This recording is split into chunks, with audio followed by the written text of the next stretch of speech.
All right, Matt, get us going, please. Yeah, hey guys. What are kind of the feelings like just going back to Memphis this week and going back to that stadium? Man, it's feeling good going back to Memphis. We're pretty familiar with Memphis. As you guys know, we played there not too long ago, not well, it's been a minute ago now, but playing there in the Liberty Bowl, so we're pretty familiar going back. Yeah, I'm excited to go back. They got a really nice away locker room, so that's always nice as a player, just being able to know where you're gonna be staying at and not being like surprised when you get into a nasty locker room. But theirs is really nice, so that'll be a nice little thing for us to arrive to. And we're familiar with the stands and the construction and all that, so we're excited to be back.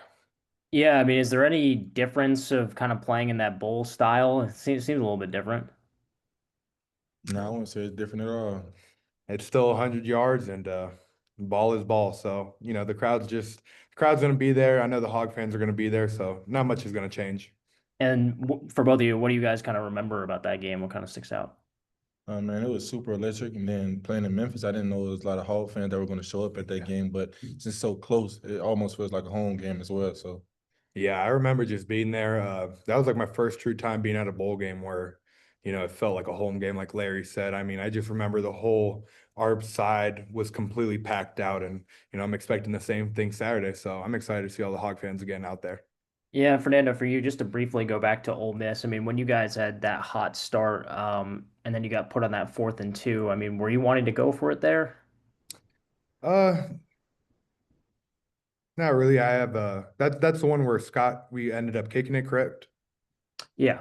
Yeah, no, I think that was the right call. We have a really good kicker. Scott's been money all practice, and we just put him in a tough spot early. And I think at the end of the day, everybody in that locker room has ultimate faith that if we're kicking it, I mean, shoot, it could be 60 yards. We'll still put Scott out there because he's that good of a kicker. And the ball just didn't hit off the foot the way he wanted it to. But I know next Saturday we could throw him back out there, and he's hitting that for sure. And then Coach Pittman was talking about their defense, saying it was exotic, maybe confusing. I mean, what have you seen from film on it? Yeah, it's definitely it's gonna be a fun one to learn. But good thing about it is we came in yesterday, Monday, and Mateos and Petrino already had a plan for us. And so that makes it a lot easier for us players being able to watch the film throughout the week and being like, all right, this is our pass pro plan, this is our run game plan. And so for them to have that to us Monday makes our job a lot easier and then just makes our whole week easier because we're just trying to fine tune everything now. And then last one for me, for you, Larry. Coach Pittman was saying that a lot of players love Kanai. I mean, how was it kind of when he went down? How was it to see that, and how has it sort of been since maybe bringing guys together, kind of whatever that may be?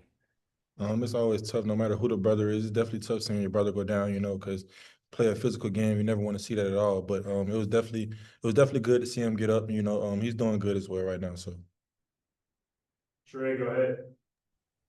Yeah, Larry, I know you guys didn't live up to your expectations on Saturday, and Coach Pittman talked a little bit about not doing so much like check into check and all that stuff and just letting you guys play. Just curious about what your thoughts are on why things didn't go the way you guys planned and what's being done to correct it this week.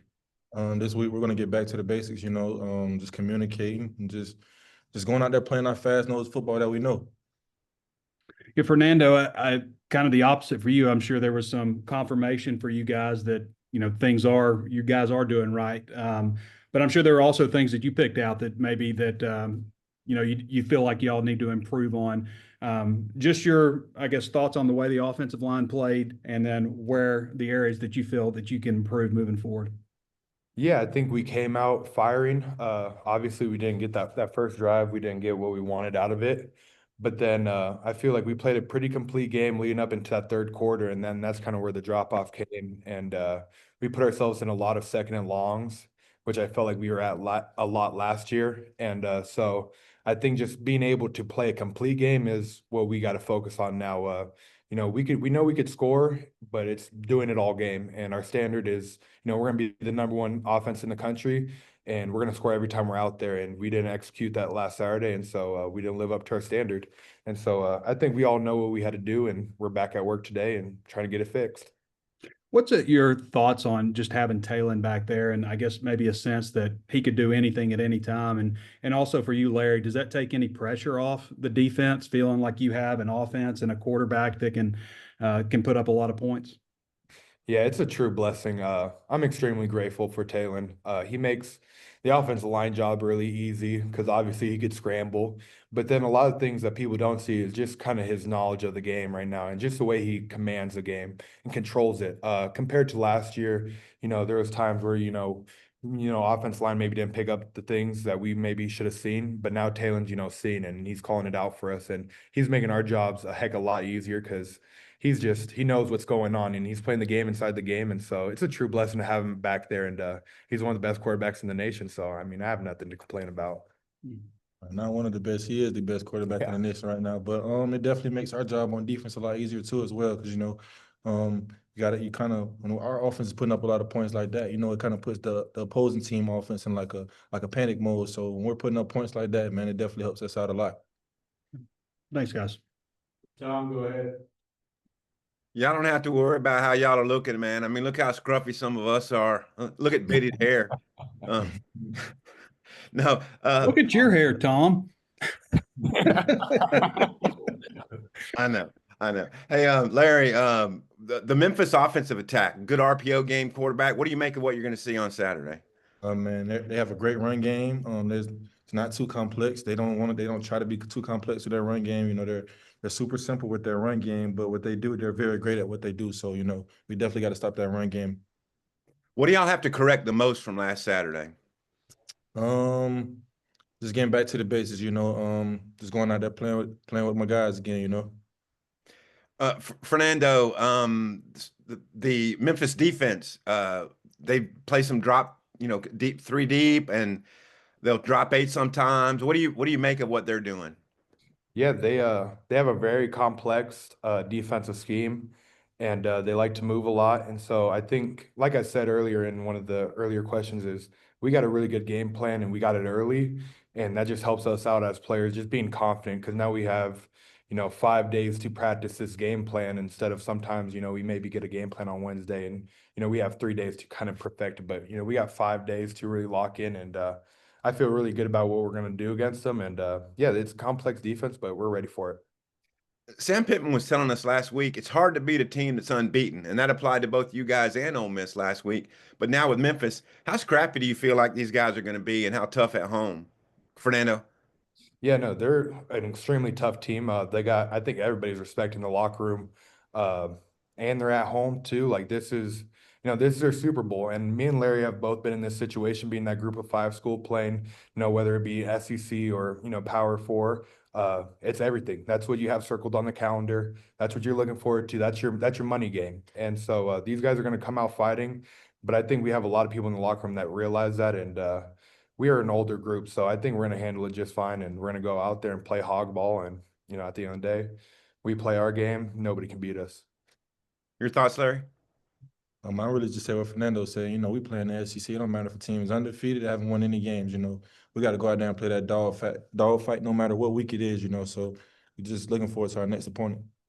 I should have looked this up. Did Jacksonville State play Memphis while you were there? No, sir, we didn't. Okay. Well, and just finally, what's the locker room been like after the Ole Miss game? How have y'all come back together, Larry? We never fell apart.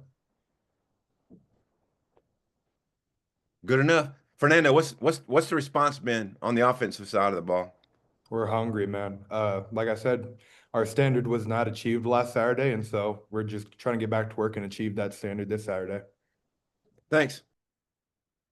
Jackson, you want to jump in? Yeah, so Fernando, I know obviously it'd been really nice to finish it off with a win, but last year when y'all played Ole Miss, I think you gave up like 8, 9 sacks. This year, 0, from that offensive line. Just how good was it to go up against an FCC defensive line and put forth the type of performance the 5 of you guys did? It feels really good. I mean, there's some stuff in the run game that we wish that we had back. But like you said, man, just protecting Talon, that's a huge point of emphasis coming into this season. And it started off with Caden Killer, man, just getting us in the right spots. He's been money all season. And I'm extremely grateful to have him as our center. And then our 2 edges with E. Harris and Corey Robinson. Those guys are nails out there. And they have things locked down on the edge. And so, obviously we didn't get the outcome we wanted. But, after the game, we came together and we really had like a very sentimental, kind of talk to each other, just how much fun we're having. And, obviously it wasn't the outcome we wanted, but we just love playing together. And so it just kind of reassured me, it's one loss, but this is going to be a heck of a lot of fun this season. And, this is just the beginning to greatness to come with this offensive line group. That little talk y'all had, is that something like you or a Marion or anybody like organizes? Does it happen naturally? Can you kind of just like walk me through that? Yeah, no, it was just right at the end of the game. Kittler brought us all together, being the center. It brought us into the huddle, and he just was like, man, he put his arms around us, and we all put our arms around each other, and just like, man, we're having so much damn fun playing this game, and I'm extremely grateful for all you guys. And we all gave our 2 cents of, how much gratitude we have for each other and how much fun we're having out there. And so it's a true blessing to be able to play with this group, and for it to be my last year and this be the group that I finish off with. Appreciate you sharing that with us, man. For you, 3 games now at left guard. I know you had the entire off season, but now that you've been in some live action, how do you think the switch is going? Is it kind of living up to your expectations, maybe, of maximizing your ability? Yeah, I'm loving it. There's still obviously a lot to learn. I mean, practice is practice, but game reps they're priceless, man. And so there's a lot of learning I've been taking in from the first 3 games, and there's still a lot of things I need to fix. And so yeah, I would say I'm enjoying it. I'm having a great time. I feel like it's really complimented me, and it feels like it's complimented the team really well. And so I'm just grateful for what it's done for me and what it's done for the offensive line. Any 1 or 2 ways that immediately come to mind of how it specifically complements you? Yeah, just being able to play in the run, being aggressive, and then also just my knowledge of the offense from last year, being able to sometimes help out Kittler with different looks. And so yeah, I think those were kind of the 2 things that I feel like have really helped me and helped out the team. Larry, I know you guys want Kanai back as soon as possible, but Sam said up in the air for this week. But if he does have to sit, Jaheim's the guy that started a bunch of games for you guys last year. What's that like to have a guy that is going to be maybe a new starter, a backup coming in that has that experience? Is there a little bit added trust from y'all in the secondary? Oh man, it's like he's not. There's no drop off at all. He played a lot of games with us last year. We have a lot of communication and chemistry with each other. So it's going to be definitely good to have him out there. What like when you think about Saturday night and that fourth quarter where you guys get the stop and to get the 3-and-out there, and then you hold them to a field goal when Kanai gets hurt. Were there any moments or anything specific that you can like point to y'all did right on those 2 possessions? No, there's nothing in particular I can point out. All right, thanks, guys. Thank you. Any B, wrap it up? Yeah, Larry, just to follow up on that, I mean, Sam was saying that Jaheim would be the first guy, then Keyshawn would be after him. Is that kind of how it's been shaken out the last few days in practice? Yeah, it's been shaking out like that. We've been getting getting a lot of reps with both of those guys. And both of those guys actually look very good. Can't wait to see them on Saturday. And I know that Jaheim made some starts last year, obviously, but what is it about him that gives you the confidence that he'll be able to sort of jump right in and pick up right where it left off? Like I said, I started a lot of games with him last year. So we already had that connection and that chemistry and that communication. So we're just picking up right where we left off. Thanks, guys. Thank All right, you. fellas, see you Saturday.